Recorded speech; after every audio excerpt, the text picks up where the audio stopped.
We're at Dunstan's shipyard, and we have the Arctic Corsair and the Spurn Lightship both in dry dock together for the first time ever, and they are being shot blasted. The Spurn Lightship's now completely grey from top to bottom, and from stern to bow, and the Arctic Corsair is halfway through that process, so half of her is grey and the other side is her original black colour scheme. We're firing fine grit into the hull, take the paint off, and it gives us a better key for the new paint to go on. It's important now to do the shot blasting, so we've got the steel structures complete, so we can get into the wet berth and we can carry on the internal repairs and the wet side repairs.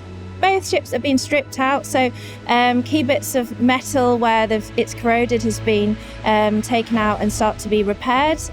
All of the original sort of museum fixtures and fittings have been taken out, but now it's the process of starting to put it back together again. It's amazing to see the progress the ships have had since they've come in, getting ready to be primed for the next cut and the next part of history going forward.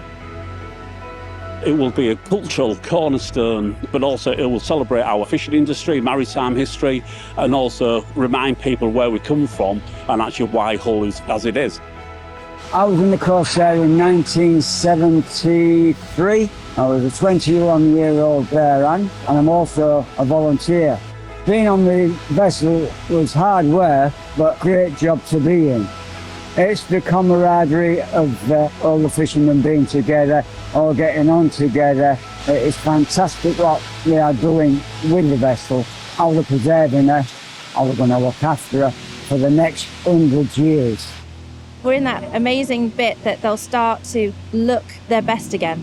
I think both ships desperately needed restoration work, and we're in a sorry state. Over the next few months, people really start to see them being put back together to then hopefully in spring next year come back down the Humber back to their new locations.